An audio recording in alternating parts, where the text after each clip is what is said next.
വിശുദ്ധ യോഹന്നാന് ലഭിച്ച വെളിപ്പാട് 21 അധ്യായം. പുതിയ ആകാശം, പുതിയ ഭൂമി. ഒരു പുതിയ ആകാശവും പുതിയ ഭൂമിയും ഞാൻ കണ്ടു. ആദ്യത്തെ ആകാശവും ആദ്യത്തെ ഭൂമിയും കടന്നുപോയി. കടലും അപ്രത്യക്ഷമായി. വിശുദ്ധ നഗരമായ പുതിയ ജെറുസലേം ഭർത്താവിനായി അണിഞ്ഞൊരുങ്ങിയ മണവാട്ടിയെപ്പോലെ സ്വർഗത്തിൽ നിന്ന്, ദൈവസന്നിധിയിൽ നിന്ന് ഇറങ്ങി വരുന്നത് ഞാൻ കണ്ടു. സിംഹാസനത്തിൽ നിന്ന് വലിയൊരു സ്വരം ഞാൻ കേട്ടു. ഇതാ, ദൈവത്തിൻ്റെ കൂടാരം മനുഷ്യരോടുകൂടെ. അവിടുന്ന് അവരോടൊത്ത് വസിക്കും. അവർ അവിടുത്തെ ജനമായിരിക്കും. അവിടുന്ന് അവരോട് കൂടെ ആയിരിക്കുകയും ചെയ്യും. അവിടുന്ന് അവരുടെ മിഴികളിൽ നിന്ന് കണ്ണീർ തുടച്ചു നീക്കും. ഇനി മരണം ഉണ്ടായിരിക്കുകയില്ല. ഇനിമേൽ ദുഃഖമോ മുറവിളിയോ വേദനയോ ഉണ്ടാവുകയില്ല. പഴയതെല്ലാം കടന്നുപോയി. സിംഹാസനത്തിലിരിക്കുന്നവൻ പറഞ്ഞു, ഇതാ, സകലവും ഞാൻ നവീകരിക്കുന്നു. അവൻ വീണ്ടും പറഞ്ഞു, എഴുതുക, ഈ വചനങ്ങൾ വിശ്വാസയോഗ്യവും സത്യവുമാണ്. പിന്നെ അവൻ എന്നോട് പറഞ്ഞു, സംഭവിച്ചു കഴിഞ്ഞു. ഞാൻ ആൽഫയും ഒമേഗയുമാണ്, ആദിയും അന്തവും. ദാഹിക്കുന്നവന് ജീവജലത്തിൻ്റെ ഉറവയിൽ നിന്ന് സൗജന്യമായി ഞാൻ കൊടുക്കും. വിജയം വരിക്കുന്നവന് ഇവയെല്ലാം അവകാശമായി ലഭിക്കും. ഞാൻ അവന് ദൈവവും അവൻ എനിക്ക് മകനുമായിരിക്കും. എന്നാൽ ഭീരുക്കൾ, അവിശ്വാസികൾ, ദുർമാർഗികൾ, കൊലപാതകികൾ, വ്യഭിചാരികൾ, മന്ത്രവാദികൾ, വിഗ്രഹാരാധകർ, കാപട്യക്കാർ എന്നിവരുടെ ഓഹരി തീയും ഗന്ധകവും എരിയുന്ന തടാകവുമായിരിക്കും. ഇതാണു രണ്ടാമത്തെ മരണം, സ്വർഗീയ ജെറുസലേം. അവസാനത്തെ 7 മഹാമാരികൾ നിറഞ്ഞ 7 പാത്രങ്ങൾ പിടിച്ചിരുന്ന 7 ദൂതന്മാരിൽ ഒരുവൻ വന്ന് എന്നോട് പറഞ്ഞു, വരൂ, കുഞ്ഞാടിൻ്റെ മണവാട്ടിയെ നിനക്കു ഞാൻ കാണിച്ചു തരാം. അനന്തരം അവൻ ഉയരമുള്ള വലിയ ഒരു മലയിലേക്ക് ആത്മാവിൽ എന്നെ കൊണ്ടുപോയി. സ്വർഗത്തിൽ നിന്ന്, ദൈവസന്നിധിയിൽ നിന്ന് ഇറങ്ങി വരുന്ന വിശുദ്ധ നഗരിയായ ജെറുസലേമിനെ എനിക്കു കാണിച്ചു തന്നു. അതിനു ദൈവത്തിൻ്റെ തേജസ് ഉണ്ടായിരുന്നു. അതിൻ്റെ തിളക്കം അമൂല്യമായ രത്നത്തിനും സൂര്യകാന്തക്കല്ലിനുമൊപ്പം. അത് സ്ഫടികം പോലെ നിർമ്മലം. അതിന് ബൃഹത്തും ഉന്നതവുമായ മതിലും 12 കവാടങ്ങളും ഉണ്ടായിരുന്നു. ആ കവാടങ്ങളിൽ 12 ദൂതന്മാർ. കവാടങ്ങളിൽ ഇസ്രായേൽ മക്കളുടെ 12 ഗോത്രങ്ങളുടെ പേരുകൾ എഴുതപ്പെട്ടിരുന്നു. കിഴക്ക് 3 കവാടങ്ങൾ, വടക്ക് 3 കവാടങ്ങൾ, തെക്ക് 3 കവാടങ്ങൾ, പടിഞ്ഞാറ് 3 കവാടങ്ങൾ.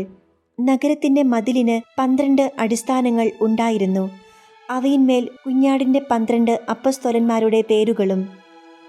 എന്നോട് സംസാരിച്ചവൻ്റെ അടുക്കൽ നഗരവും അതിൻ്റെ കവാടങ്ങളും മതിലുകളും അളക്കാൻ സ്വർണം കൊണ്ടുള്ള അളവുകോൽ ഉണ്ടായിരുന്നു. നഗരം സമചതുരമായി സ്ഥിതി ചെയ്യുന്നു. അതിനു നീളത്തോളം തന്നെ വീതി. അവൻ ആ ദണ്ഡുകൊണ്ട് നഗരം അളന്നു. 12,000 സ്താദിയോൺ. അതിന് നീളവും വീതിയും ഉയരവും തുല്യം. അവൻ അതിൻ്റെ മതിലും അളന്നു.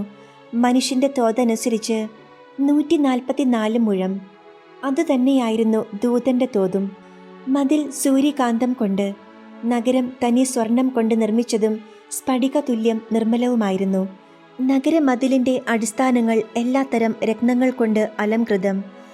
ഒന്നാമത്തെ അടിസ്ഥാനം സൂര്യകാന്തം, രണ്ടാമത്തേത് ഇന്ദ്രനീലം, മൂന്നാമത്തേത് വൈഢൂര്യം, നാലാമത്തേത് മരതകം, അഞ്ചാമത്തേത് ഗോമേതകം, ആറാമത്തേത് മാണിക്യം, ഏഴാമത്തേതു ചന്ദ്രകാന്തം, എട്ടാമത്തേത് പത്മരാഗം, ഒമ്പതാമത്തേത് പുഷ്യരാഗം, പത്താമത്തേത് പവിഴം, 11-ാമത്തേത് വജ്രം, 12-ാമത്തേത് സൗഗന്ധികം.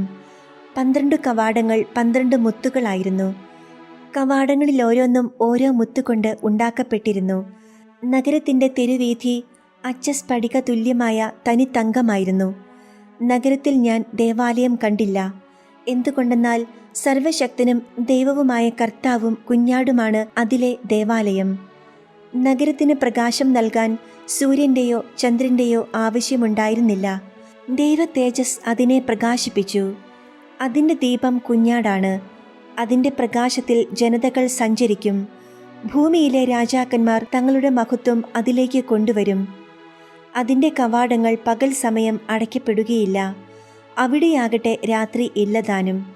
ജനതകൾ തങ്ങളുടെ മഹത്വവും ബഹുമാനവും അതിലേക്ക് കൊണ്ടുവരും. എന്നാൽ കുഞ്ഞാടിൻ്റെ ജീവഗ്രന്ഥത്തിൽ പേരെഴുതപ്പെട്ടവർ മാത്രമേ അതിൽ പ്രവേശിക്കൂ. അശുദ്ധമായതൊന്നും മ്ലേച്ഛതയും കൗടില്യവും പ്രവർത്തിക്കുന്ന ആരും അതിൽ പ്രവേശിക്കുകയില്ല. വിശുദ്ധ യോഹന്നാന് ലഭിച്ച വെളിപാട് 22-ാം അധ്യായം. ദൈവത്തിൻ്റെയും കുഞ്ഞാടിൻ്റെയും സിംഹാസനത്തിൽ നിന്ന് പുറപ്പെടുന്നതും സ്ഫടികം പോലെ തെളിഞ്ഞതുമായ ജീവജലത്തിൻ്റെ നദി അവൻ എനിക്കു കാണിച്ചു തന്നു. നഗരവീഥിയുടെ മധ്യത്തിൽ നദിയുടെ ഇരുഭാഗങ്ങളിലുമായി 12 തരം ഫലങ്ങൾ കായ്ക്കുന്ന ജീവന്റെ വൃക്ഷം നിൽക്കുന്നു. അത് മാസം തോറും ഫലം തരുന്നു. ആ വൃക്ഷത്തിന്റെ ഇലകൾ ജനതകളുടെ രോഗശാന്തിക്കു വേണ്ടിയുള്ളവയാണ്. ഇനിമേൽ ശപിക്കപ്പെട്ടതായി ഒന്നും ഉണ്ടായിരിക്കുകയില്ല. ദൈവത്തിൻ്റെയും കുഞ്ഞാടിൻ്റെയും സിംഹാസനം അതിൽ ഉണ്ടായിരിക്കും. അവിടുത്തെ ദാസർ അവിടുത്തെ ആരാധിക്കും. അവർ അവിടുത്തെ മുഖം ദർശിക്കും. അവിടുത്തെ നാമം അവരുടെ നെറ്റിത്തടത്തിൽ ഉണ്ടായിരിക്കും. ഇനിയൊരിക്കലും രാത്രിയുണ്ടാവുകയില്ല. ദീപത്തിൻ്റെ വെളിച്ചമോ സൂര്യൻ്റെ പ്രകാശമോ അവർക്ക് ആവശ്യമില്ല. ദൈവമായ കർത്താവ് അവരുടെ മേൽ പ്രകാശിക്കുന്നു. അവർ എന്നേക്കും വാഴും.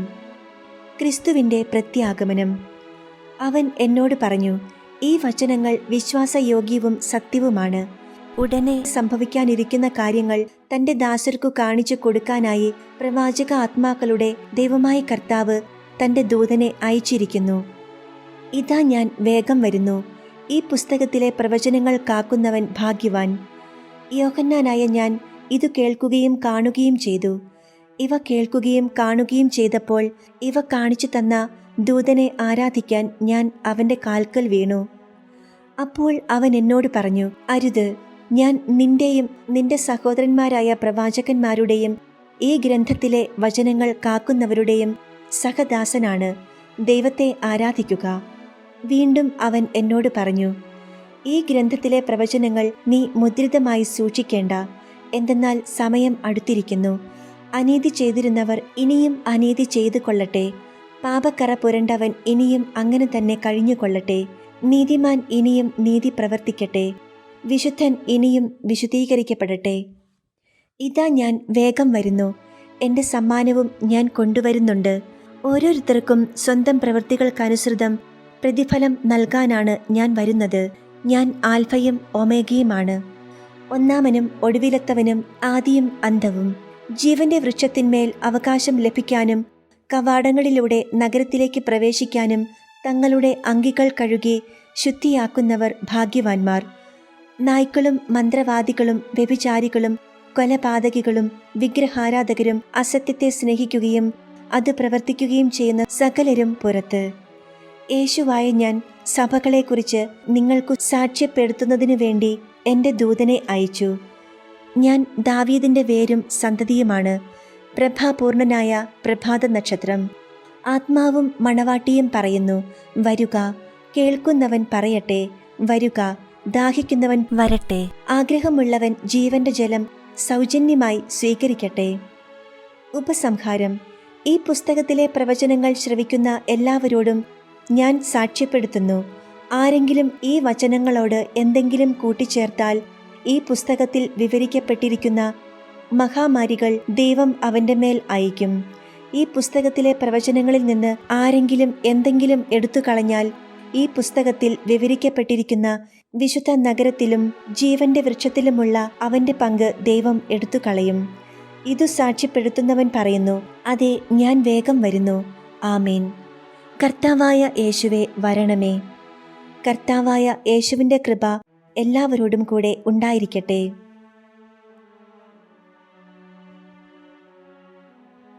മലാക്കിയുടെ പുസ്തകം ആമുഖം. പ്രവാചകനും പുരോഹിതനുമായ മലാക്കി ദേവാലയ പുനർനിർമ്മാണം പൂർത്തിയാക്കിയതിനു ശേഷമാണ് പ്രവചനം ആരംഭിക്കുന്നത്.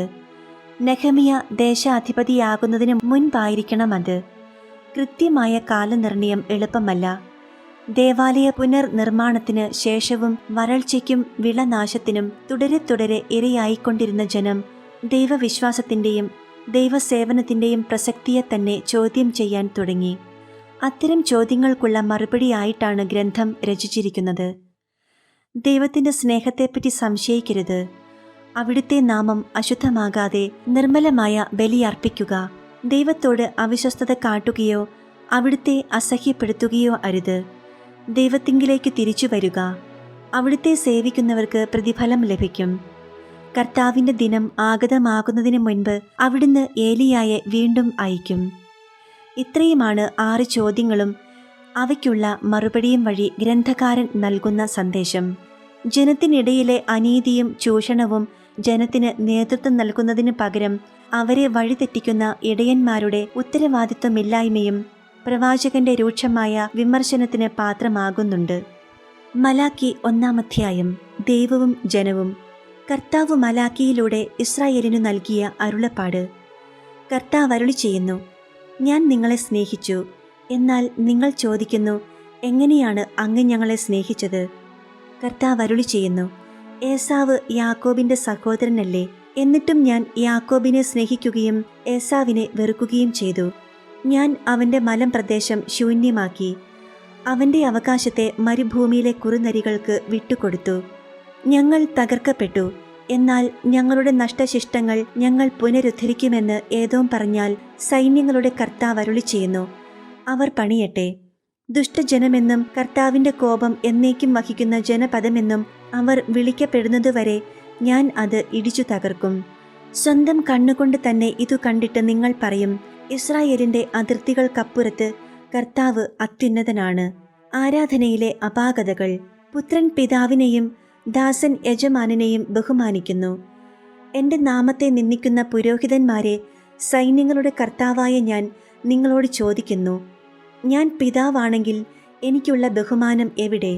ഞാൻ യജമാനനാണെങ്കിൽ എന്നോടുള്ള ഭയം എവിടെ?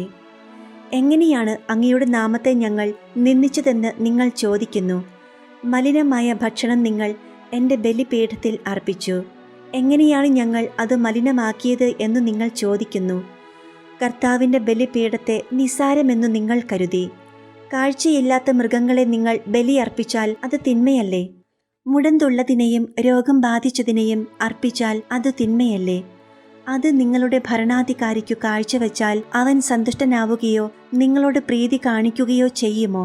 സൈന്യങ്ങളുടെ കർത്താവ് അരുളി ചെയ്യുന്നു, കർത്താവിൻ്റെ പ്രീതി ലഭിക്കാൻ നിങ്ങൾ കാരുണ്യം യാചിക്കുന്നു. ഇത്തരം കാഴ്ച അർപ്പിച്ചാൽ നിങ്ങളിൽ ആരോടെങ്കിലും കർത്താവ് കൃപ കാണിക്കുമോ? സൈന്യങ്ങളുടെ കർത്താവ് അരുളി ചെയ്യുന്നു, നിങ്ങൾ എൻ്റെ ബലിപീഠത്തിൽ വ്യർത്ഥമായി തീ കത്തിക്കാതിരിക്കാൻ നിങ്ങളിൽ ആരെങ്കിലും വാതിൽ അടച്ചിരുന്നെങ്കിൽ നിങ്ങളിൽ എനിക്കു പ്രീതിയില്ല. നിങ്ങളുടെ കരങ്ങളിൽ നിന്ന് ഞാൻ ഒരു കാഴ്ചയും സ്വീകരിക്കുകയില്ല. സൈന്യങ്ങളുടെ കർത്താവ് അരുളി ചെയ്യുന്നു, സൂര്യോദയം മുതൽ അസ്തമയം വരെ എൻ്റെ നാമം ജനതകളുടെ ഇടയിൽ മഹത്വപൂർണമാണ്. എല്ലായിടത്തും എൻ്റെ നാമത്തിന് ധൂപവും ശുദ്ധമായ കാഴ്ചയും അർപ്പിക്കപ്പെടുന്നു. എന്തെന്നാൽ ജനതകളുടെ ഇടയിൽ എൻ്റെ നാമം ഉന്നതമാണ്. സൈന്യങ്ങളുടെ കർത്താവ് അരുളി ചെയ്യുന്നു, കർത്താവിൻ്റെ ബലിപീഠത്തെ നിന്ദിക്കാം, നിന്ദ്യമായ ഭോജനം അതിൽ അർപ്പിക്കാമെന്ന് കരുതുമ്പോൾ നിങ്ങൾ അതിനെ മലിനമാക്കുന്നു. സൈന്യങ്ങളുടെ കർത്താവ് അരുളി ചെയ്യുന്നു, ഞങ്ങൾ മടുത്തു എന്ന് പറഞ്ഞ് നിങ്ങൾ എനിക്കെതിരെ ചീറുന്നു. അക്രമം കൊണ്ട് പിടിച്ചെടുത്തതിനെയും മുടന്തുള്ളതിനെയും രോഗം ബാധിച്ചതിനെയും നിങ്ങൾ കാഴ്ചയായി അർപ്പിക്കുന്നു. നിങ്ങളുടെ കൈകളിൽ നിന്ന് ഞാൻ അത് സ്വീകരിക്കണമോ? കർത്താവ് ചോദിക്കുന്നു, തൻ്റെ ആട്ടിൻകൂട്ടത്തിൽ മുട്ടാട് ഉണ്ടായിരിക്കുകയും അതിനെ നേരുകയും ചെയ്തിട്ട് ഊനമുള്ളതിനെ കർത്താവിന് ബലിയർപ്പിക്കുന്ന വഞ്ചകന് ശാപം. സൈന്യങ്ങളുടെ കർത്താവ് അരുളി ചെയ്യുന്നു, ഞാൻ ഉന്നതനായ രാജാവാണ്. ജനതകൾ എൻ്റെ നാമം ഭയപ്പെടുന്നു. മലാക്കി 2-ാം അധ്യായം. പുരോഹിതന്മാർക്ക് താക്കീത്. പുരോഹിതന്മാരെ, ഇതാ ഈ കൽപ്പന നിങ്ങൾക്കു വേണ്ടിയാണ്. കർത്താവ് അരുളി ചെയ്യുന്നു, നിങ്ങൾ ശ്രദ്ധിക്കാതിരിക്കുകയും എൻ്റെ നാമത്തിന് മഹത്വം നൽകാൻ മനസ്സു വയ്ക്കാതിരിക്കുകയും ചെയ്താൽ ഞാൻ നിങ്ങളുടെ മേൽ ശാപം അയക്കും. നിങ്ങളുടെ അനുഗ്രഹങ്ങളെ ഞാൻ ശാപമാക്കും. നിങ്ങൾ മനസ്സ് വയ്ക്കാഞ്ഞതിനാൽ ഞാൻ ശപിച്ചു കഴിഞ്ഞു. ഞാൻ നിങ്ങളുടെ സന്തതികളെ ശാസിക്കും. നിങ്ങളുടെ ബലിമൃഗങ്ങളുടെ ചാണകം നിങ്ങളുടെ മുഖത്തു തേക്കും. എൻ്റെ സന്നിധിയിൽ നിന്ന് നിങ്ങളെ ഞാൻ നിഷ്കാസനം ചെയ്യും. സൈന്യങ്ങളുടെ കർത്താവ് അരുളി ചെയ്യുന്നു, ലേവിയുമായുള്ള എൻ്റെ ഉടമ്പടി നിലനിൽക്കേണ്ടതിനാണ് ഈ കൽപ്പന ഞാൻ നിങ്ങൾക്കു നൽകിയിരിക്കുന്നതെന്ന് അങ്ങനെ നിങ്ങൾ അറിയും. അവനോടുള്ള എൻ്റെ ഉടമ്പടി ജീവന്റെയും സമാധാനത്തിൻ്റെയും ഉടമ്പടി ആയിരുന്നു. അവൻ ഭയപ്പെടേണ്ടതിന് ഞാൻ അവ അവന് നൽകി. അവൻ എന്നെ ഭയപ്പെടുകയും എൻ്റെ നാമത്തോടുള്ള ഭയഭക്തികളാൽ നിറയുകയും ചെയ്തു. അവൻ്റെ നാവിൽ യഥാർത്ഥ പ്രബോധനം ഉണ്ടായിരുന്നു. അവൻ്റെ അധരത്തിൽ ഒരു തെറ്റും കണ്ടില്ല. സമാധാനത്തിലും സത്യസന്ധതയിലും അവൻ എന്നോട് കൂടെ വ്യാപരിച്ചു. അനേകരെ അകൃത്യങ്ങളിൽ നിന്ന് അവൻ പിന്തിരിപ്പിച്ചു. പുരോഹിതൻ അധരത്തിൽ ജ്ഞാനം സൂക്ഷിക്കണം. ജനം പ്രബോധനം തേടി അവനെ സമീപിക്കണം. അവൻ സൈന്യങ്ങളുടെ കർത്താവിൻ്റെ ദൂതനാണ്. എന്നാൽ നിങ്ങൾ വഴിതെറ്റിപ്പോയിരിക്കുന്നു. നിങ്ങളുടെ ഉപദേശം അനേകരുടെ ഇടർച്ചയ്ക്കു കാരണമായി. നിങ്ങൾ ലേവിയുടെ ഉടമ്പടി ലംഘിച്ചിരിക്കുന്നു. സൈന്യങ്ങളുടെ കർത്താവ് അരുളി ചെയ്യുന്നു, നിങ്ങൾ എൻ്റെ മാർഗങ്ങൾ അനുവർത്തിക്കാതെ പ്രബോധനം നൽകുമ്പോൾ എത്രമാത്രം പക്ഷപാതം കാണിച്ചുവോ അത്രമാത്രം ഞാൻ നിങ്ങളെ ജനം മുഴുവൻ്റെയും മുൻപിൽ നിന്ദിതരും നികൃഷ്ടരുമാക്കും. ജനത്തിൻ്റെ കുറ്റങ്ങൾ. നമുക്കെല്ലാവർക്കും ഒരേ പിതാവല്ലേ ഉള്ളത്? ഒരേ ദൈവം തന്നെയല്ലേ നമ്മെ സൃഷ്ടിച്ചത്? എങ്കിൽ നമ്മുടെ പിതാക്കന്മാരുടെ ഉടമ്പടിയുടെ പവിത്രത നശിപ്പിച്ചുകൊണ്ട് നാം എന്തിന് പരസ്പരം അവിശ്വസ്തത കാണിക്കുന്നു? യൂദ വിശ്വാസവഞ്ചന കാണിച്ചിരിക്കുന്നു. ജെറുസലേമിലും ഇസ്രായേലിലും മ്ലേച്ഛ പ്രവൃത്തികൾ നടന്നിരിക്കുന്നു. കർത്താവിന് പ്രിയപ്പെട്ട വിശുദ്ധ മന്ദിരത്തെ യൂദ അശുദ്ധമാക്കി. അന്യദേവന്റെ പുത്രിയെ വിവാഹം ചെയ്തിരിക്കുന്നു.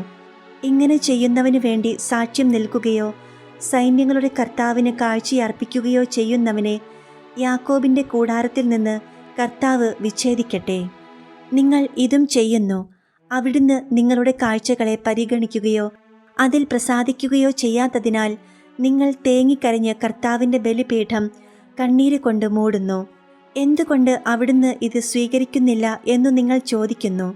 ഉടമ്പടി അനുസരിച്ച് നിന്റെ ഭാര്യയും സഖിയും ആയിരുന്നിട്ടും നീ അവിശ്വസ്തത കാണിച്ച നിന്റെ യൗവനത്തിലെ ഭാര്യയും നീയും തമ്മിലുള്ള ഉടമ്പടിക്കു കർത്താവ് സാക്ഷിയായിരുന്നു എന്നതുകൊണ്ട് തന്നെ. ഏക ശരീരവും ഏക ആത്മാവുമായിട്ടല്ലേ ദൈവം നിങ്ങളെ സൃഷ്ടിച്ചത്? ദൈവഭക്തരായ സന്തതികളെ അല്ലാതെ എന്താണ് ദൈവം ആഗ്രഹിക്കുന്നത്? അതുകൊണ്ട് യൗവനത്തിലെ ഭാര്യയോട് അവിശ്വസ്തത കാണിക്കാതിരിക്കാൻ ശ്രദ്ധിക്കുവിൻ. ഇസ്രായേലിന്റെ ദൈവമായ കർത്താവ് അരുളി ചെയ്യുന്നു, വിവാഹമോചനത്തെ ഞാൻ വെറുക്കുന്നു. ഒരുവൻ തൻ്റെ വസ്ത്രം അക്രമം കൊണ്ട് പൊതിയുന്നതിനെയും ഞാൻ വെറുക്കുന്നു. അതുകൊണ്ട് നിങ്ങൾ ശ്രദ്ധയോടെ വ്യാപരിക്കുക, അവിശ്വസ്തത കാണിക്കരുത്. കർത്താവിൻ്റെ ദിനം. വാക്കുകൾ കൊണ്ട് നിങ്ങൾ കർത്താവിന് മടുപ്പ് വരുത്തിയിരിക്കുന്നു. നിങ്ങൾ ചോദിക്കുന്നു, എങ്ങനെയാണ് ഞങ്ങൾ അവിടുത്തെ അസഹ്യപ്പെടുത്തിയത്? തിന്മ പ്രവർത്തിക്കുന്ന ഏവനും കർത്താവിൻ്റെ മുൻപിൽ നല്ലവനാണ്. അവിടുന്ന് അവനിൽ പ്രസാദിക്കുന്നു എന്ന് പറയുകയും നീതിയുടെ ദൈവം എവിടെയെന്ന് ചോദിക്കുകയും ചെയ്തുകൊണ്ട്. മലാക്കി 3-ാം അധ്യായം. ഇതാ, എനിക്ക് മുൻപേ വഴിയൊരുക്കാൻ ഞാൻ എൻ്റെ ദൂതനെ അയക്കുന്നു. നിങ്ങൾ തേടുന്ന കർത്താവ് ഉടൻ തന്നെ തൻ്റെ ആലയത്തിലേക്ക് വരും. നിനക്കു പ്രിയങ്കരനായ ഉടമ്പടിയുടെ ദൂതൻ ഇതാ വരുന്നു. സൈന്യങ്ങളുടെ കർത്താവ് അരുളി ചെയ്യുന്നു. എന്നാൽ അവിടുത്തെ വരവിൻ്റെ ദിനത്തെ അതിജീവിക്കാൻ ആർക്കു കഴിയും? അവിടുന്ന് പ്രത്യക്ഷനാകുമ്പോൾ അവിടുത്തെ മുൻപിൽ നിൽക്കാൻ ആർക്കു കഴിയും? ഉലയിലെ അഗ്നി പോലെയും അലക്കുകാരൻ്റെ കാരം പോലെയുമാണ് അവിടുന്ന്. വെള്ളി ഉലയിൽ ശുദ്ധീകരിക്കുന്നവനെ പോലെ അവിടുന്ന് ഉപവിഷ്ടനാകും. ലേവി പുത്രന്മാർ യുക്തമായ ബലികൾ കർത്താവിന് അർപ്പിക്കുന്നതിനു വേണ്ടി അവിടുന്ന് അവരെ സ്വർണവും വെള്ളിയും എന്ന പോലെ ശുദ്ധീകരിക്കും. അപ്പോൾ യൂദായുടെയും ജെറുസലേമിൻ്റെയും ബലി പഴയ കാലത്തെന്ന പോലെ കർത്താവിന് പ്രീതികരമാകും. നിങ്ങളെ വിധിക്കാൻ ഞാൻ അടുത്തുവരും. ആഭിചാരകർക്കും വ്യഭിചാരികൾക്കും കള്ളസത്യം ചെയ്യുന്നവർക്കും വേലക്കാരനെ കൂലിയിൽ വഞ്ചിക്കുന്നവർക്കും വിധവകളെയും അനാഥരെയും പീഡിപ്പിക്കുന്നവർക്കും പരദേശികളെ ഞെരുക്കുന്നവർക്കും എന്നെ ഭയപ്പെടാത്തവർക്കും എതിരെ സാക്ഷ്യം നൽകാൻ ഞാൻ വേഗം വരും. സൈന്യങ്ങളുടെ കർത്താവ് അരുളി ചെയ്യുന്നു, കർത്താവായ എനിക്ക് മാറ്റമില്ല. അതുകൊണ്ട് യാക്കോബിൻ്റെ സന്തതികളെ, നിങ്ങൾ പൂർണ്ണമായി സംഹരിക്കപ്പെട്ടില്ല. നിങ്ങളുടെ പിതാക്കന്മാരുടെ കാലം മുതൽ എൻ്റെ കൽപ്പനകളിൽ നിന്ന് നിങ്ങൾ വ്യതിചലിച്ചു, അവ അനുഷ്ഠിച്ചില്ല. നിങ്ങൾ എൻ്റെ അടുക്കിലേക്ക് മടങ്ങി വരുവിൻ, അപ്പോൾ ഞാൻ നിങ്ങളുടെ അടുത്തേക്ക് വരാം. സൈന്യങ്ങളുടെ കർത്താവ് അരുളി ചെയ്യുന്നു. എന്നാൽ നിങ്ങൾ ചോദിക്കുന്നു, എങ്ങനെയാണ് ഞങ്ങൾ മടങ്ങി വരേണ്ടത്? മനുഷ്യൻ ദൈവത്തെ കൊള്ളയടിക്കുമോ? എന്നാൽ നിങ്ങൾ എന്നെ കൊള്ള ചെയ്യുന്നു. എങ്ങനെയാണ് ഞങ്ങൾ അങ്ങയെ കൊള്ള ചെയ്യുന്നതെന്ന് നിങ്ങൾ ചോദിക്കുന്നു. ദശാംശങ്ങളിലും കാഴ്ചകളിലും തന്നെ. നിങ്ങൾ ജനം മുഴുവനും എന്നെ കൊള്ള ചെയ്യുന്നത് കൊണ്ട് നിങ്ങൾ അഭിശപ്തരാണ്. ദശാംശം മുഴുവൻ കലവറയിലേക്ക് കൊണ്ടുവരുവിൻ. എൻ്റെ ആലയത്തിൽ ഭക്ഷണം ഉണ്ടാകട്ടെ. ഞാൻ നിങ്ങൾക്കായി സ്വർഗ കവാടങ്ങൾ തുറന്ന് അനുഗ്രഹം വർഷിക്കുകയില്ലയെന്ന് നിങ്ങൾ പരീക്ഷിക്കുവിൻ. സൈന്യങ്ങളുടെ കർത്താവ് അരുളി ചെയ്യുന്നു, ഞാൻ നിങ്ങൾക്കു വേണ്ടി വെട്ടുക്കിളികളെ ശാസിക്കും. അവ നിങ്ങളുടെ ഭൂമിയിലെ ഫലങ്ങൾ നശിപ്പിക്കുകയില്ല. നിങ്ങളുടെ വയലുകളിലെ മുന്തിരിച്ചെടികൾ ഫലശൂന്യമാവുകയില്ല. സൈന്യങ്ങളുടെ കർത്താവ് അരുളിച്ചെയ്യുന്നു, അനുഗൃഹീതർ എന്ന് ജനതകൾ നിങ്ങളെ വിളിക്കും. നിങ്ങളുടെ ദേശം ആനന്ദത്തിൻ്റെ ദേശമാകും. സൈന്യങ്ങളുടെ കർത്താവ് അരുളിച്ചെയ്യുന്നു, കർത്താവ് അരുളിച്ചെയ്യുന്നു, എനിക്കെതിരെയുള്ള നിങ്ങളുടെ വാക്കുകൾ കഠിനമായിരിക്കുന്നു. എന്നിട്ടും ഞങ്ങൾ അങ്ങേക്കെതിരായി എങ്ങനെ സംസാരിച്ചുവെന്ന് നിങ്ങൾ ചോദിക്കുന്നു. നിങ്ങൾ പറഞ്ഞു, ദൈവത്തെ സേവിക്കുന്നത് വ്യർത്ഥമാണ്. അവിടുത്തെ കൽപ്പനകൾ അനുസരിക്കുന്നത് കൊണ്ടും സൈന്യങ്ങളുടെ കർത്താവിൻ്റെ മുൻപിൽ വിലാപം ആചരിക്കുന്നവരെ പോലെ നടക്കുന്നത് കൊണ്ടും എന്തു പ്രയോജനം? ഇനിമേൽ അഹങ്കാരികളാണ് ഭാഗ്യവാന്മാർ എന്ന് ഞങ്ങൾ കരുതും. ദുഷ്കർമ്മികൾ അഭിവൃദ്ധിപ്പെടുക മാത്രമല്ല, ദൈവത്തെ പരീക്ഷിക്കുമ്പോൾ അവർ രക്ഷപ്പെടുകയും ചെയ്യുന്നു. അന്നു കർത്താവിനെ ഭയപ്പെട്ടിരുന്നവർ പരസ്പരം സംസാരിച്ചു. അവർ പറഞ്ഞത് കർത്താവ് ശ്രദ്ധിച്ചു കേട്ടു. കർത്താവിനെ ഭയപ്പെടുകയും അവിടുത്തെ നാമം ധ്യാനിക്കുകയും ചെയ്യുന്നവരെ ഓർമ്മിക്കേണ്ടതിന് ഒരു ഗ്രന്ഥം അവിടുത്തെ മുൻപിൽ എഴുതപ്പെട്ടു. സൈന്യങ്ങളുടെ കർത്താവ് അരുളിച്ചെയ്യുന്നു, അവർ എൻ്റേതായിരിക്കും. ഞാൻ പ്രവർത്തിക്കുന്ന ദിവസം അവർ എൻ്റെ പ്രത്യേക അവകാശമായിരിക്കും. പിതാവ് തന്നെ സേവിക്കുന്ന പുത്രനെ എന്ന പോലെ ഞാൻ അവരെ രക്ഷിക്കും. അപ്പോൾ നീതിമാനും ദുഷ്ടനും തമ്മിലും ദൈവത്തെ സേവിക്കുന്നവനും സേവിക്കാത്തവനും തമ്മിലും ഉള്ള വ്യത്യാസം നിങ്ങൾ ഒരിക്കൽ കൂടി തിരിച്ചറിയും. മലാക്കി 4-ാം അധ്യായം. കർത്താവിൻ്റെ ദിനം ആസന്നം. സൈന്യങ്ങളുടെ കർത്താവ് അരുളിച്ചെയ്യുന്നു, ചൂള പോലെ കത്തുന്ന ദിനം ഇതാ വരുന്നു. അന്ന് അഹങ്കാരികളും ദുഷ്ടന്മാരും വൈക്കോൽ പോലെയാകും. ആ ദിനം അവരെ വേരും ശാഖയും അവശേഷിക്കാത്ത വിധം ദഹിപ്പിച്ചു കളയും. എന്നാൽ എൻ്റെ നാമത്തെ ഭയപ്പെടുന്ന നിങ്ങൾക്കു വേണ്ടി നീതി സൂര്യൻ ഉദിക്കും. അതിൻ്റെ ചിറകുകളിൽ സൗഖ്യമുണ്ട്. തൊഴുത്തിൽ നിന്ന് വരുന്ന പശുക്കുട്ടി എന്ന പോലെ നിങ്ങൾ തുള്ളിച്ചാടും. സൈന്യങ്ങളുടെ കർത്താവ് അരുളിച്ചെയ്യുന്നു, ഞാൻ പ്രവർത്തിക്കുന്ന ദിവസം ദുഷ്ടന്മാരെ നിങ്ങൾ ചവിട്ടിത്താഴ്ത്തും. അവർ നിങ്ങളുടെ കാൽക്കീഴിൽ ചാരം പോലെ ആയിരിക്കും. എൻ്റെ ദാസനായ മോശയുടെ നിയമങ്ങൾ എല്ലാ ഇസ്രായേൽക്കാർക്കും വേണ്ടി ഹോറബിൽ വെച്ച് ഞാൻ അവന് നൽകിയ കൽപ്പനകളും ചട്ടങ്ങളും അനുസ്മരിക്കുവിൻ. കർത്താവിൻ്റെ മഹത്വം ഭീതിജനകവുമായ ദിവസം വരുന്നതിന് മുൻപ് പ്രവാചകനായ ഏലിയായെ ഞാൻ നിങ്ങളുടെ അടുത്തേക്കയക്കും. ഞാൻ വന്നു ദേശത്തെ ശാപം കൊണ്ട് നശിപ്പിക്കാതിരിക്കേണ്ടതിന് അവൻ പിതാക്കന്മാരുടെ ഹൃദയം മക്കളിലേക്കും മക്കളുടെ ഹൃദയം പിതാക്കന്മാരിലേക്കും തിരിക്കും.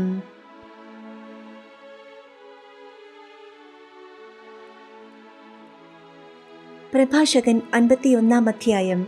കൃതജ്ഞതാഗീതം. കർത്താവും രാജാവുമായവനെ, അങ്ങേക്കു ഞാൻ നന്ദി പറയുന്നു. എൻ്റെ രക്ഷകനും ദൈവവുമായി അങ്ങയെ ഞാൻ സ്തുതിക്കുന്നു. അങ്ങയുടെ നാമത്തിനു ഞാൻ കൃതജ്ഞത അർപ്പിക്കുന്നു. എന്തെന്നാൽ അവിടുന്ന് എൻ്റെ സംരക്ഷകനും സഹായകനും ആയിരുന്നു. അവിടുന്ന് എൻ്റെ ശരീരത്തെ നാശത്തിൽ നിന്ന് രക്ഷിക്കുകയും പരദൂഷകൻ്റെ വലയിൽ നിന്നും വ്യാജം പറയുന്നവൻ്റെ ചുണ്ടുകളിൽ നിന്നും എന്നെ മോചിപ്പിക്കുകയും ചെയ്തു. എന്നെ വലയം ചെയ്തവർക്കെതിരെ അവിടുന്ന് എന്നെ സഹായിച്ചു. എന്നെ വിഴുങ്ങാൻ പകയോടെ കാത്തിരുന്നവരിൽ നിന്ന്, എൻ്റെ ജീവനെ വേട്ടയാടിയവരുടെ കരങ്ങളിൽ നിന്ന്, ഞാൻ സഹിച്ച നിരവധി പീഡനങ്ങളിൽ നിന്ന് അങ്ങയുടെ കാരുണ്യാതിരേകവും നാമത്തിൻ്റെ മഹത്വവും എന്നെ മോചിപ്പിച്ചു. ഞാൻ കൊളുത്താതെ എനിക്ക് ചുറ്റും എരിഞ്ഞ അഗ്നിയിൽ നിന്ന് അവിടുന്ന് എന്നെ രക്ഷിച്ചു. പാതാളത്തിൻ്റെ അടിത്തട്ടിൽ നിന്ന്, അശുദ്ധിയും വഞ്ചനയും നിറഞ്ഞ നാവിൽ നിന്ന്, രാജാവിനോട് ദൂഷണം പറയുന്ന അനീതി നിറഞ്ഞ നാവിൽ നിന്ന് അവിടുന്ന് എന്നെ മോചിപ്പിച്ചു. ഞാൻ മരണത്തോട് അടുത്തു. എൻ്റെ ജീവൻ പാതാളത്തിൻ്റെ അഗാധത്തെ സമീപിച്ചു. എല്ലാ വശത്തും നിന്ന് അവരെന്നെ വലയം ചെയ്തു. എന്നെ സഹായിക്കാൻ ആരുമുണ്ടായില്ല. മനുഷ്യരുടെ സഹായത്തിനു വേണ്ടി ഞാൻ ചുറ്റും നോക്കി, ആരെയും കണ്ടില്ല. കർത്താവെ, അപ്പോൾ ഞാൻ അങ്ങയുടെ കാരുണ്യം അനുസ്മരിച്ചു. പണ്ടു മുതലുള്ള അങ്ങയുടെ പ്രവൃത്തികളും. അങ്ങയിൽ പ്രത്യാശ അർപ്പിക്കുന്നവരെ അവിടുന്ന് രക്ഷിക്കുന്നു. ശത്രുകരങ്ങളിൽ നിന്ന് അവരെ മോചിപ്പിക്കുന്നു. ഭൂമിയിൽ നിന്ന് എൻ്റെ പ്രാർത്ഥനകൾ ഉയർന്നു. മരണത്തിൽ നിന്ന് മോചനത്തിനായി ഞാൻ പ്രാർത്ഥിച്ചു. ക്ലേശകാലങ്ങളിൽ അഹങ്കാരിയുടെ മധ്യേ ഞാൻ നിരാശ്രയനായി നിന്നപ്പോൾ എന്നെ ഉപേക്ഷിക്കരുതേ എന്ന് എൻ്റെ നാഥനും പിതാവുമായ കർത്താവിനോട് കേണപേക്ഷിച്ചു. അങ്ങയുടെ നാമം ഞാൻ നിരന്തരം പ്രകീർത്തിക്കും. അങ്ങേക്കു ഞാൻ കൃതജ്ഞതാസ്തോത്രങ്ങൾ ആലപിക്കും. എൻ്റെ പ്രാർത്ഥന അവിടുന്ന് ശ്രവിച്ചു. അവിടുന്ന് എന്നെ നാശത്തിൽ നിന്ന് രക്ഷിക്കുകയും ദുസ്ഥിതിയിൽ നിന്ന് മോചിപ്പിക്കുകയും ചെയ്തു. അതിനാൽ ഞാൻ അങ്ങേക്കു നന്ദിയും സ്തുതിയും അർപ്പിക്കും. കർത്താവിൻ്റെ നാമത്തെ ഞാൻ വാഴ്ത്തും. യാത്രകൾ ആരംഭിക്കുന്നതിന് മുൻപ് ചെറുപ്പത്തിൽ തന്നെ ജ്ഞാനത്തിനു വേണ്ടി ഞാൻ ഹൃദയം തുറന്ന് പ്രാർത്ഥിച്ചു. ദേവാലയത്തിനു മുൻപിൽ അവൾക്കു വേണ്ടി ഞാൻ യാചിച്ചു. അവസാനം വരെ ഞാൻ അവളെ തേടും. മുന്തിരി പുഷ്പിക്കുന്നത് മുതൽ പഴുക്കുന്നത് വരെ എൻ്റെ ഹൃദയം അവളിൽ ആനന്ദിച്ചു. ഞാൻ നേരിയ പാതയിൽ ചരിച്ചു. യൗവനം മുതൽ ഞാൻ അവളുടെ കാലടികളെ പിന്തുടർന്നു. അല്പം ശ്രദ്ധിച്ചതേയുള്ളൂ, എനിക്ക് അവളെ ലഭിച്ചു. ധാരാളം പ്രബോധനങ്ങളും ലഭിച്ചു. അതിൽ ഞാൻ മുന്നേറി. എനിക്കു ജ്ഞാനം നൽകിയവനെ ഞാൻ മഹത്വപ്പെടുത്തും. ജ്ഞാനത്തിനൊത്ത് ജീവിക്കാൻ ഞാൻ ഉറച്ചു. നന്മയ്ക്ക് വേണ്ടി ഞാൻ തീക്ഷ്ണമായി ഉത്സാഹിച്ചു. ഞാൻ ഒരിക്കലും ലജ്ജിതനാവുകയില്ല. ജ്ഞാനതൃഷ്ണ എന്നിൽ ജ്വലിച്ചു. ഞാൻ നിഷ്ഠയോടെ പെരുമാറി. ഞാൻ സ്വർഗത്തിലേക്ക് കൈകൾ ഉയർത്തി അവളെക്കുറിച്ചുള്ള എൻ്റെ അജ്ഞതയെ പ്രതി വിലപിച്ചു. ഞാൻ എൻ്റെ ഹൃദയം അവളിലേക്ക് തിരിച്ചു. ശുദ്ധീകരണത്തിലൂടെ ഞാൻ അവളെ കണ്ടെത്തി. ആരംഭം മുതലേ അവളിൽ നിന്ന് ഞാൻ അറിവ് നേടി. ഞാൻ ഉപേക്ഷിക്കപ്പെടുകയില്ല. അവളെ അന്വേഷിക്കുന്നതിൽ ഞാൻ ആവേശം പൂണ്ടു. എനിക്കൊരു നിധി കൈവന്നു. കർത്താവ് എനിക്കൊരു നാവു നൽകി. അതുപയോഗിച്ചു ഞാൻ അവിടുത്തെ പ്രകീർത്തിക്കും. അറിവ് ലഭിച്ചിട്ടില്ലാത്തവർ എൻ്റെ അടുക്കൽ വരട്ടെ. അവർ എൻ്റെ വിദ്യാലയത്തിൽ വസിക്കട്ടെ. ജ്ഞാനം ഇല്ലെന്ന് പരാതി പറയുന്ന നിങ്ങൾ ഹൃദയദാഹം ശമിപ്പിക്കാത്തത് എന്തുകൊണ്ട്? ഞാൻ വിളിച്ചു പറഞ്ഞു, സൗജന്യമായി അവളെ നേടുക. അവളുടെ നുകത്തിന് കഴുത്ത് ചായിച്ചു കൊടുക്കുക. പ്രബോധനം സ്വീകരിക്കുക. അത് സമീപത്തു തന്നെയുണ്ട്. ഞാൻ കുറച്ചേ അധ്വാനിച്ചുള്ളൂ. എനിക്ക് ഏറെ വിശ്രമം കിട്ടി എന്നു കാണുവിൻ. വെള്ളി മുടക്കി വിദ്യ നേടിയാൽ ഏറെ സ്വർണം കരസ്ഥമാക്കാം. നിങ്ങളുടെ ഹൃദയം അവിടുത്തെ കരുണയിൽ ആഹ്ലാദിക്കട്ടെ. അവിടുത്തെ പ്രകീർത്തിക്കുമ്പോൾ നിങ്ങൾ ലജ്ജിതരാകാതിരിക്കട്ടെ. നിശ്ചിത സമയത്തിനു മുൻപ് ജോലി പൂർത്തിയാക്കുവിൻ. യഥാകാലം ദൈവം നിങ്ങൾക്ക് പ്രതിഫലം നൽകും. 51-ാം അധ്യായം 13-ാം വാക്യത്തിനു മുൻപ് താഴെ വരുന്ന ഭാഗം കൂടി ചില കയ്യെഴുത്തു പ്രതികളിൽ കാണുന്നു. കർത്താവിനെ സ്തുതിക്കുവിൻ, അവിടുത്തെ സ്നേഹം ശാശ്വതമാണ്. സ്തുത്യർഹനായ ദൈവത്തെ സ്തുതിക്കുവിൻ, അവിടുത്തെ സ്നേഹം ശാശ്വതമാണ്. ഇസ്രായേലിൻ്റെ പാലകനെ സ്തുതിക്കുവിൻ, അവിടുത്തെ സ്നേഹം ശാശ്വതമാണ്. പ്രപഞ്ച സ്രഷ്ടാവിനെ സ്തുതിക്കുവിൻ, അവിടുത്തെ സ്നേഹം ശാശ്വതമാണ്. ഇസ്രായേലിൻ്റെ വിമോചകനെ സ്തുതിക്കുവിൻ, അവിടുത്തെ സ്നേഹം ശാശ്വതമാണ്. ഇസ്രായേലിൻ്റെ വിമോചകനെ സ്തുതിക്കുവിൻ, അവിടുത്തെ സ്നേഹം ശാശ്വതമാണ്. ഇസ്രായേലിൽ നിന്ന് ചിതറിപ്പോയവരെ ഒരുമിച്ച് കൂട്ടുന്നവനെ സ്തുതിക്കുവിൻ, അവിടുത്തെ സ്നേഹം ശാശ്വതമാണ്. തൻ്റെ നഗരവും ആലയവും നിർമ്മിച്ചവനെ സ്തുതിക്കുവിൻ, അവിടുത്തെ സ്നേഹം ശാശ്വതമാണ്. ദാവീദിൻ്റെ ഭവനത്തിൽ ഒരു മുള നൽകിയവനെ സ്തുതിക്കുവിൻ, അവിടുത്തെ സ്നേഹം ശാശ്വതമാണ്. സാദോക്കിൻ്റെ പുത്രന്മാരെ പുരോഹിതന്മാർക്കായി തിരഞ്ഞെടുത്തവനെ സ്തുതിക്കുവിൻ, അവിടുത്തെ സ്നേഹം ശാശ്വതമാണ്. അബ്രാഹത്തിൻ്റെ പരിചയായവനെ സ്തുതിക്കുവിൻ, അവിടുത്തെ സ്നേഹം ശാശ്വതമാണ്. ഇസഹാക്കിൻ്റെ അഭയശിലയായവനെ സ്തുതിക്കുവിൻ, അവിടുത്തെ സ്നേഹം ശാശ്വതമാണ്. യാക്കോബിൻ്റെ ശക്തനായവനെ സ്തുതിക്കുവിൻ, അവിടുത്തെ സ്നേഹം ശാശ്വതമാണ്. സിയോനെ തിരഞ്ഞെടുത്തവനെ സ്തുതിക്കുവിൻ, അവിടുത്തെ സ്നേഹം ശാശ്വതമാണ്. രാജാധിരാജനെ സ്തുതിക്കുവിൻ, അവിടുത്തെ സ്നേഹം ശാശ്വതമാണ്. അവിടുന്ന് തൻ്റെ ജനത്തിൻ്റെ മുളയെ, തൻ്റെ ഭക്തന്മാരുടെ ഇസ്രായേൽ മക്കളുടെ തന്നോട് ഒട്ടിനിൽക്കുന്ന ജനത്തിൻ്റെ അഭിമാനത്തെ ഉയർത്തുന്നു. ഹല്ലേലൂയ.